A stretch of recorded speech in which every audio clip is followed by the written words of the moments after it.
नमः संस्कृताय बच्चों, आप सभी का हमारे चैनल संस्कृत ज्ञानदायिनी में बहुत बहुत स्वागत है। बच्चों, आज हम इस वीडियो में कवि कुल गुरु कालिदासः पाठ पर आधारित प्रश्नोत्तरी को लेकर के उपस्थित हैं। देखिए, इस पाठ के पीछे जो प्रश्नोत्तरी दिया है वह हमें लगा बहुत ही इम्पॉर्टेंट है और हर बच्चों को जानना ज़रूरी है, इसलिए मैं प्रश्नोत्तरी को लेकर के उपस्थित हूँ। तो चलिए देखा जाए। प्रश्न नंबर 1, कालिदास की काव्य शैली का परिचय दीजिए। मैंने कालिदास की काव्य शैली के बारे में लिखना है आपको, तो इसका उत्तर देख लीजिए। कालिदास के काव्यों में प्रधान रस श्रृंगार है। मैंने ये जितने भी काव्य रचे हैं ना, ये लगभग श्रृंगार रस को आधार मान करके रचे हैं। उसमें श्रृंगार रस की प्रधानता है और श्रृंगार रस के साथ साथ करुण आदि रस भी उनके सहायक हैं। रस के अनुरूप प्रसाद गुण और माधुर्य गुणों की भी सृष्टि है। कालिदास वैदर्भी रीति के, किस रीति के? वैदर्भी रीति के सर्वश्रेष्ठ कवि माने जाते हैं। ये अलंकारों के और अलंकारों में किसके? विशेष करके उपमा के सिद्धहस्त कवि। माने इतनी अच्छी अच्छी उपमा दिए हैं कि इनको उपमा कालिदास कहा जाता है। इनके नाटकों में वस्तु विन्यास अनुपम, चरित्र चित्रण निर्दोष और शैली जो है काव्य शैली वह संप्रेषणीय है, जैसा कि आप पाठ में पढ़े हैं। आगे देखिए, अगला क्वेश्चन है, महाकवि कालिदास के ग्रंथों यानी रचनाओं के नाम लिखिए। या महाकवि कालिदास के नाटकों के नाम लिखिए। देखिए, क्वेश्चन लगभग एक रिलेटेड ही है।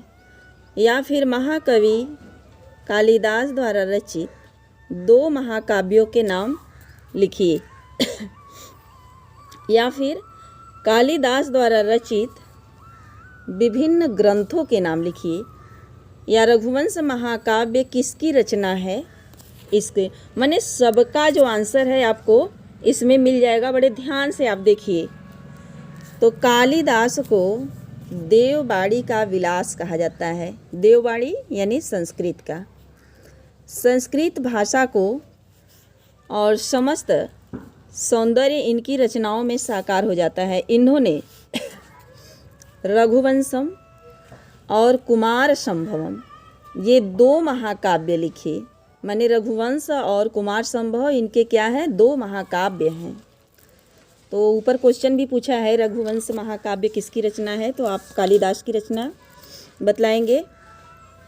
और देखिए, मेघदूतम और ऋतु संहारम 2 ये क्या है? गीति काव्य हैं।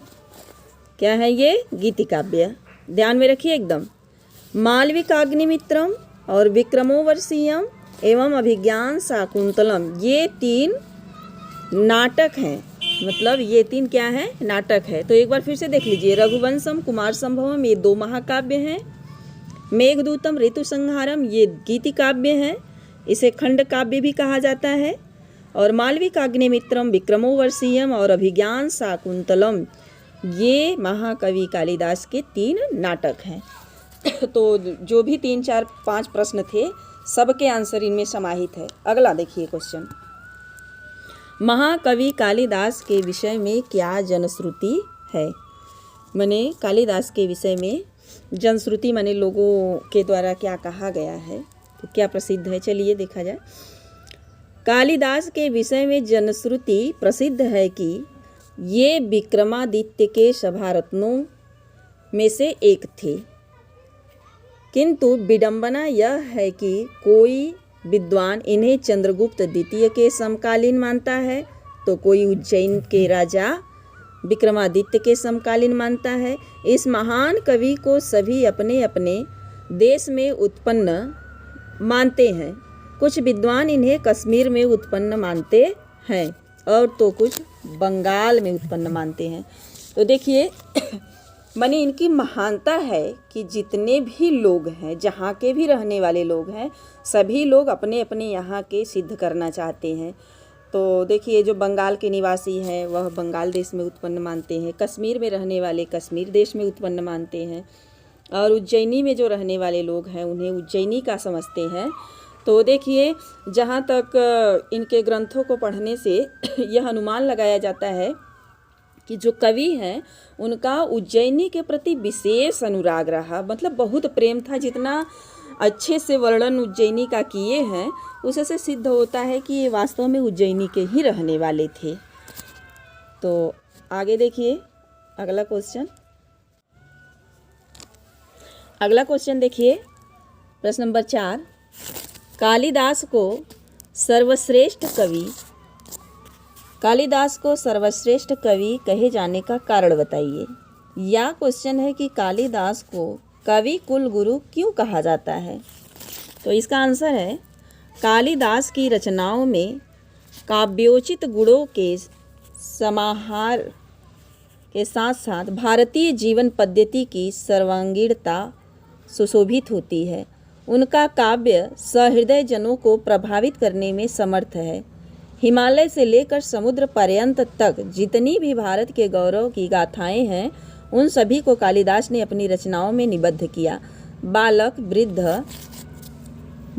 वृद्ध और स्त्री आदि का आचरण इनके काव्यों में भारतीय संस्कृति के गौरव के अनुरूप ही निरूपित हुआ है। ये सभी कारण कालिदास की सर्वश्रेष्ठता को प्रमाणित करते हैं। इसलिए कालिदास को क्या कहा जाता है, कवि कुल गुरु।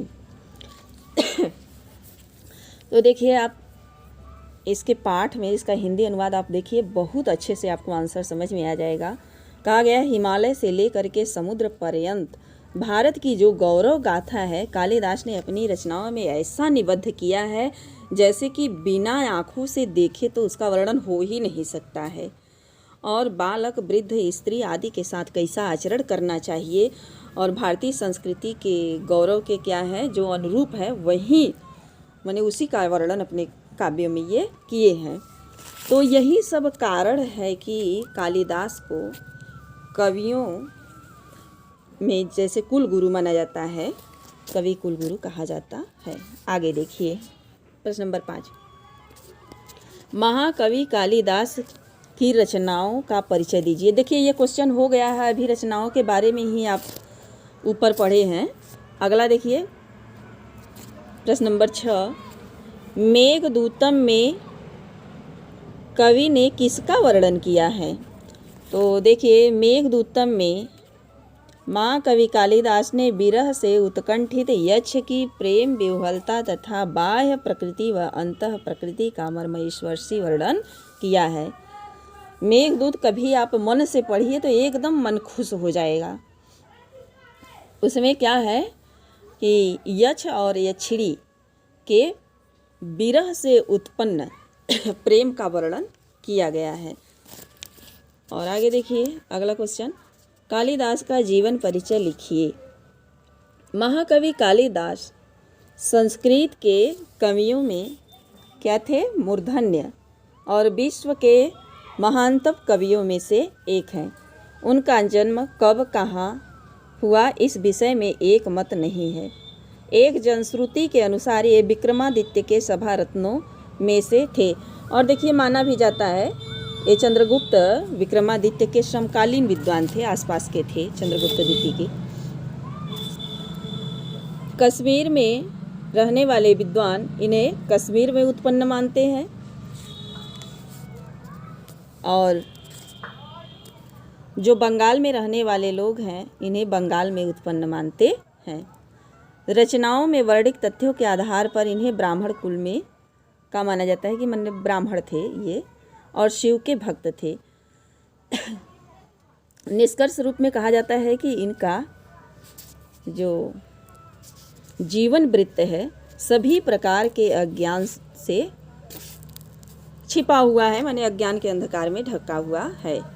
वैसे जो कालिदास का समय है वह ईसा पूर्व प्रथम शताब्दी माना जाता है, इतना मतलब कि ठोस ठोस जानिए आप।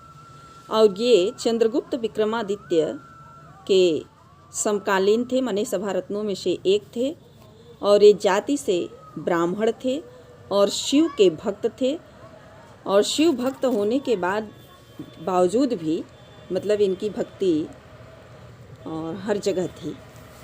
आगे देखिए, कालिदास का जन्म किस कुल में हुआ था? तो अभी अभी ऊपर भी पढ़े हो आप, कालिदास का जन्म किस कुल में हुआ था? तो इनका कुल ब्राह्मण कुल था, तो कालिदास का जन्म ब्राह्मण कुल में हुआ था। आगे देखिए अगला क्वेश्चन, कवि गणना में कनिष्ठिका पर किस कवि को गिना जाता है? माने कनिष्ठिका होती है जो सबसे छोटी वाली अंगुली होती है, तो कवि गणना में कनिष्ठिका अर्थात सबसे छोटी अंगुली पर किसका नाम आता है? कालिदास का। अगला क्वेश्चन, अभिज्ञान शाकुंतलम कथा के नायक नायिका का नाम क्या है? तो देखिए, अभिज्ञान शाकुंतलम कथा के नायक हस्तिनापुर के राजा दुष्यंत और नायिका कौन है? मेनका की पुत्री शकुंतला। माने कण्व की जो पालित पुत्री थी और मेनका की पुत्री थी वह शकुंतला। तो अभिज्ञान शाकुंतलम के नायक दुष्यंत और नायिका शकुंतला है। अगला क्वेश्चन, मेघदूतम में कवि ने किसको दूत बना करके कहाँ भेजा है? तो मेघदूतम में कवि कालिदास ने मेघ यानी बादल को यक्ष का दूत बना करके, किसका दूत बना करके? यक्ष का दूत बना करके यक्षिणी के पास और कहाँ? अलकापुरी में भेजा। यक्षिणी कहाँ रहती थी? अलकापुरी में। आगे देखिए, कालिदास के नाटकों का संक्षिप्त परिचय दीजिए। तो देखिए, महाकवि कालिदास ने मालविकाग्निमित्रम, विक्रमोर्वशीयम और अभिज्ञान शाकुंतलम नामक 3 नाटकों की रचना किए। तो देखिए, जो मालविकाग्निमित्रम है इसमें जो नायक और नायिका है, अग्निमित्र नायक है और मालविका नायिका है। और जो विक्रमोर्वशीयम है इसमें 5 अंक है, माने 5 अंकों वाला नाटक है। और इसके नायक पुरूरवा, विक्रमोर्वशीयम के नायक पुरूरवा और नायिका कौन है? उर्वशी। माने इनकी प्रेम कहानी का वर्णन है। अभिज्ञान शाकुंतलम कालिदास की सबसे सर्वश्रेष्ठ कृति है, जिसमें कितने अंक हैं? 7 अंक हैं। और इसके नायक दुष्यंत और नायिका शकुंतला है। तो बच्चों, आज यहीं तक यह अभ्यास प्रश्नोत्तरी समाप्त हो गया, और इसके आगे का वीडियो जो है, आगे का पाठ मैं अगले वीडियो में लेकर के आऊँगी। यदि आप हमारे चैनल को सब्सक्राइब नहीं किए हैं तो सब्सक्राइब कर लें, ताकि जो भी हम वीडियो अपलोड करें उसका नोटिफिकेशन आपको सबसे पहले मिले। धन्यवाद।